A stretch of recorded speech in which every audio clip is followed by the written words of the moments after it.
ఇక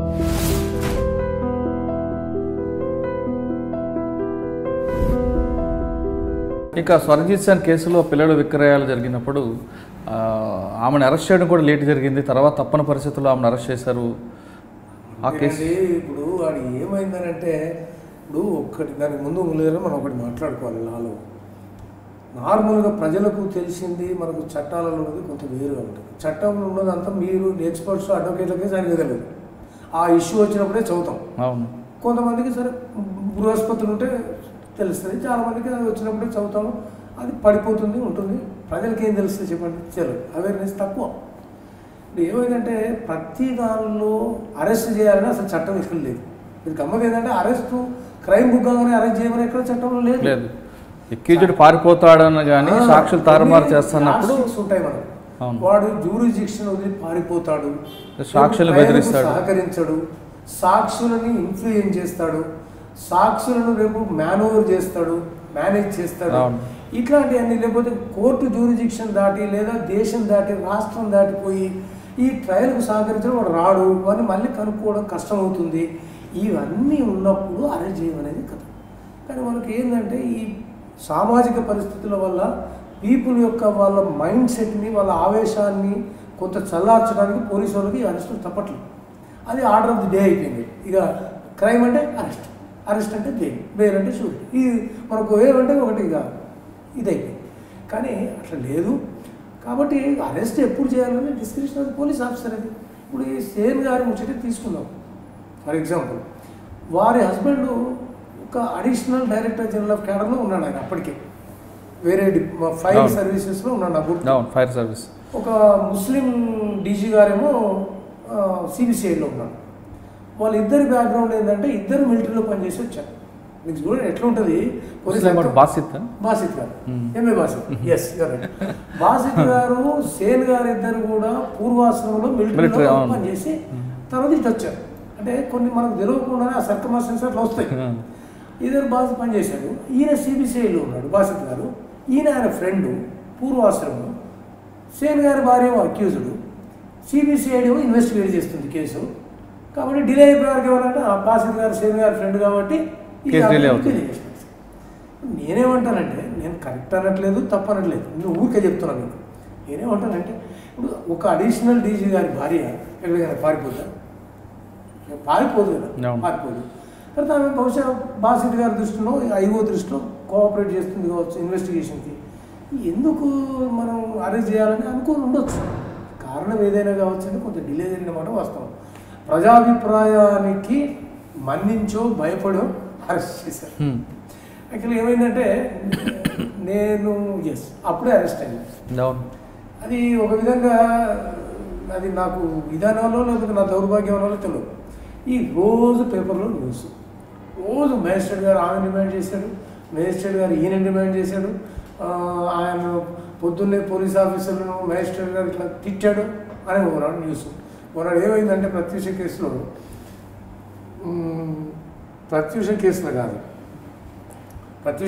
జరిగింది. అలాగే ఈ కేసు గురించి చెప్పండి సార్. ఇప్పుడు స్వర్ణజిత్ సింగ్ వైఫ్ సేన్ గారి దానిలో ఏమైందంటే నేను కొద్ది రోజులు బెయిల్ ఇవ్వాల. నేను 2-3 పిటిషన్లు డిస్మిస్ చేసిన. ఎందుకంటే కొద్దిగా ఇది ఒకటి చెప్పాలి. నేను జడ్జి లాకు బద్దుడే. Law within 4 walls of లాని 4 corners ఆఫ్ లాని చేయాలి.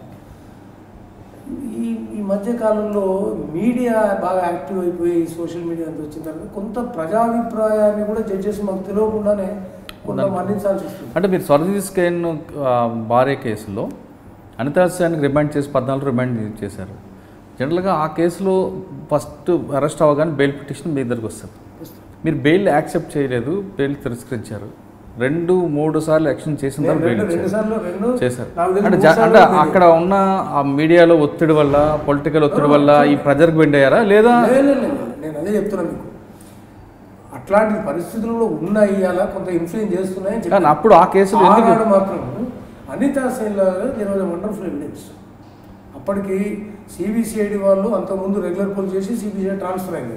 సిబిసిఐడి కూడా ఇన్వెస్టిగేషన్ మాట కామాట చెప్పుకోవాలి. బాసిత్ గారు వారికి ఫ్రెండ్ కావచ్చు, ఇద్దరు పోలీస్ డిపార్ట్మెంట్ కావచ్చు. బట్ సిబిసిఐడి ఆ ఇన్వెస్టిగేటింగ్ ఆఫీసర్ ఒక ముస్లిమే, ఒక డిఎస్పీ దాన్ని ఏదో మానిటర్ చేస్తుండే.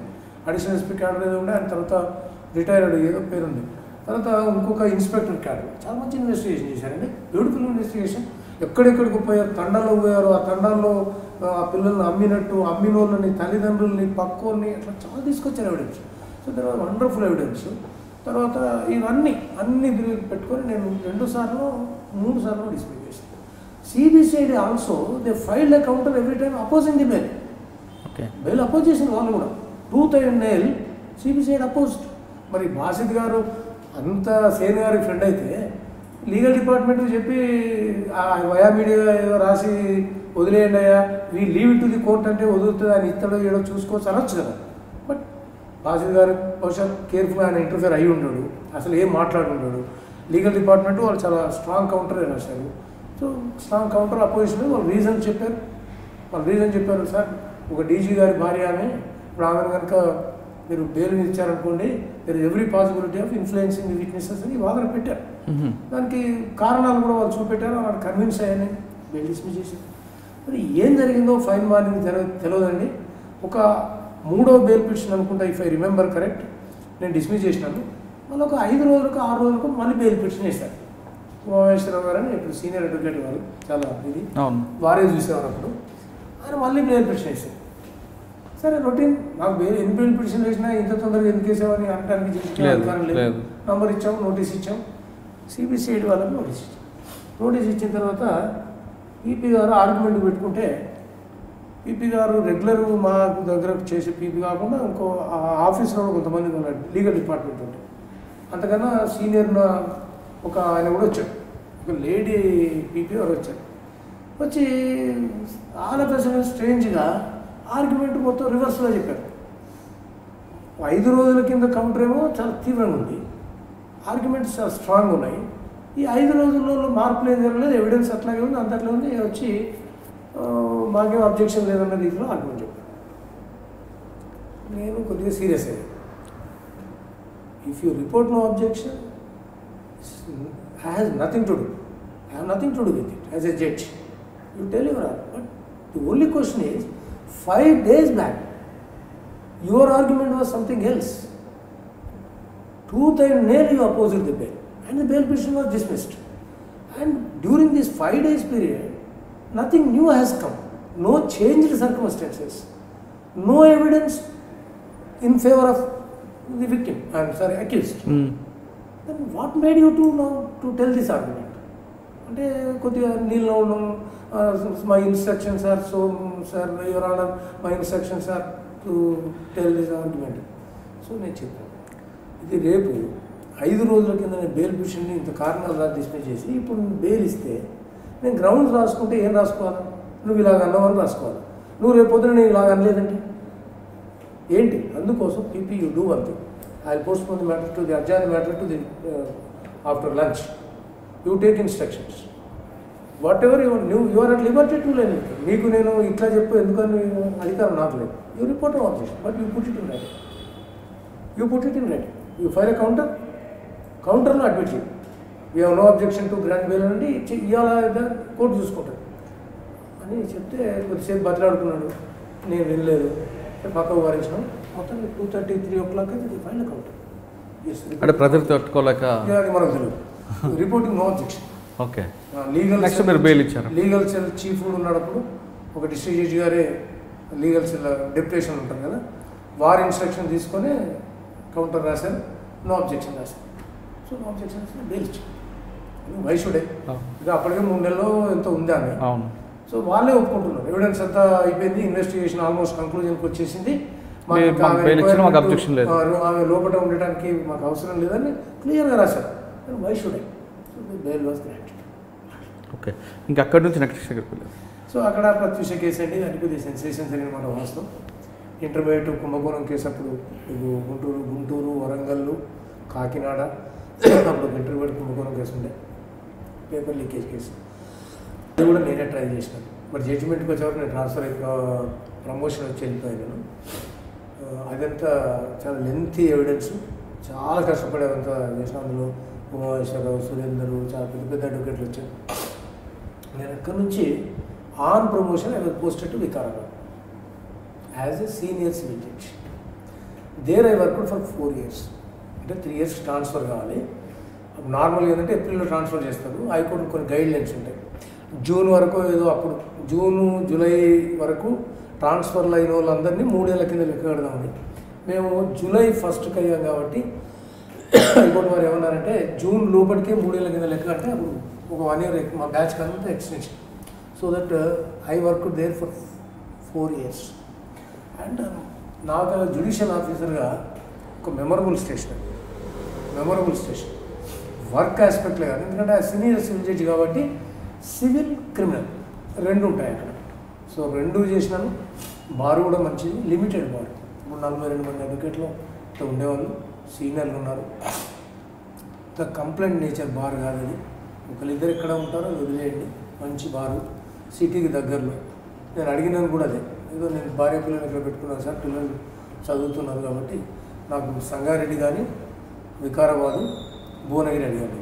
ఇప్పుడు జస్టిస్ సుదర్శన్ రెడ్డి గారు సుప్రీంకోర్టుకు పోయి ఆ తర్వాత రిటైర్ అయ్యారు. వారు మాకు చైర్మన్ అప్పుడు కమిటీకి. నేను పోయి ఒకసారి కలిశాను. ఎక్కడ ఏదైనా అడిగారు, ఇట్లా వరంగల్ సార్ ఇక్కడ ఉన్నారు, పిల్లలు పెట్టుకున్నాను, ఇన్ని రోజులు ఇక్కడ చేసినాను, నాకు కొద్దిగా దగ్గర ఇస్తే ఒక పీరియడ్ పిల్లలు అంటే they was kind enough to consider. And మీరు వికారాబాద్ కన్నా ముందు మధ్యలో భువనగిరి కూడా కొంతకాలం చేసినట్టున్నారు. కాదు, నేను వికారాబాద్ నుంచి భువనగిరి, నల్గొండకి వెళ్ళి అట్లా భువనగిరి. ఓకే. సో వికారాబాద్ అట్లా 4 years, 2002 జూలై నుంచి 2006 ఏప్రిల్ వరకు ఉన్నాను వికారాబాద్. సో మెమొరబుల్ పీరియడ్ అది. ఎందుకంటే జ్యుడిషియల్ వర్క్ యాజ్ యూజువల్గా నా పద్ధతిలో నేను 2 times 3 times చేయడమే కాకుండా లాట్ ఆఫ్ ఈ లీగల్ సర్వీస్ యాక్ట్ కింద అక్కడ నేను as a senior civil judge అక్కడ ఆ పోస్టే పెద్దది. అక్కడ ఇలా జడ్జి పోస్ట్ తర్వాత వచ్చింది. సో అక్కడ నేనే mandal legal services committee chairman, X official chairman. So నాకు ఆ వర్క్ కూడా నాకు చేసుకున్నాల మీదనే ఉండేది. రెగ్యులర్ వర్క్, లిమిటెడ్ అడ్వకేట్స్, బాగా కోఆపరేటివ్. సరే నా నేచర్ ఏంటంటే బెంచ్ మీద చాలా టఫ్ అండ్ స్టబల్. బెంచ్ దిగితే anybody comes to my chamber I use to offer a cup of ఇప్పటికీ ఎప్పటికీ. ఎందుకంటే బెంచ్ దిగిన తర్వాత నేను ఛాంబర్లో ఉంటే ఎవరు వచ్చినా మనకు ఒక ఫ్రెండ్ లాగా. సో 4 మాటలు మంచి మాటలు మాట్లాడి తప్పలేదనేటువంటి. అక్కడ నుంచి next direct Vikarabad to Nalgonda. So Vikarabad నుంచి నేను నల్గొండ పోయాను. బట్ వికారాబాద్లో లాట్ ఆఫ్ ఇదండి, ఒక 60-70 క్యాంపులు బాగా ఫేమస్ అయిపోయాయి మా ఏరియాలలో. క్యాంపస్ మీరు ఎప్పుడైనా పోతే చూడండి వికారాబాద్లో, అక్కడ ఉన్న చెట్లు, చుట్టూ ఉన్న గోడలు, గేట్లు మొత్తం దాదాపు ఒక 30-40 లక్షల రూపాయలు హైకోర్టు సహకారం. రమణ గారు ఒక పోర్ట్ఫోలియో జడ్జి గారు, సుప్రీంకోర్టు జడ్జి గారు, వారి కోఆపరేషన్, జిల్లా judge Sudarshan Reddy sir judge గారు, వారి కోఆపరేషన్, లక్షల రూపాయలు ఇచ్చారు.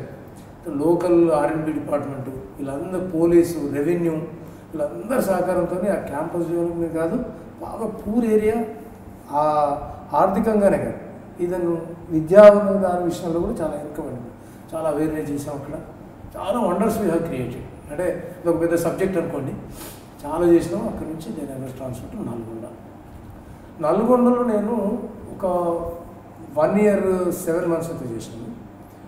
అక్కడ ఉన్నప్పుడే ఐ వాజ్ ఒక 6 నెలలు I was incharge Bhuvanagiri officer transfer అయ్యారు, పోస్టింగ్ లేకుండే. సో అక్కడ ఒక 6-7 నెలలు నేను ఇన్ఛార్జ్గా ఉన్నాను. ఈవెన్ మిర్యాలగూడ కూడా ఒక 4-3 నెలలు ఇన్ఛార్జ్గా ఉన్నాను. నల్గొండలో ప్రాపర్లో ఉన్నా కాబట్టి అప్పుడు అందుకో మరి ఆ ఆఫీసర్ నేయలేదు. అన్ని కోర్టులు, సూర్యాపేట ఒక senior civil judge court, Bhuvanagiri ఒక సీనియర్ సివిల్ జడ్జి, మరి మిర్యాలగూడ అన్ని కోర్టులకు ఇన్ఛార్జ్ ఉన్నాను. మీరు చూస్తున్నారు ఐ డ్రీమ్ న్యూస్ని. మీరు చూస్తున్నది ఐ డ్రీమ్ న్యూస్. అంటే కళలని నిజం చేస్తూ ప్రజలకి నిజాలని కళల ద్వారా తీసుకొచ్చే ఐ డ్రీమ్కి మై బెస్ట్ విషెస్. మీరు చూస్తున్నది ఐ డ్రీమ్ న్యూస్. మీరు చూస్తున్నారు I dream channel. For more videos please subscribe I dream. మరిన్ని వీడియోల కోసం ఐ డ్రీమ్ ని సబ్స్క్రైబ్ చేయండి. Please subscribe I dream. And I am very much satisfied with the way interview went on. Kindly subscribe to I Dream. For more videos, subscribe to iDream. And loads of fun entertainment and content. Do watch I Dream.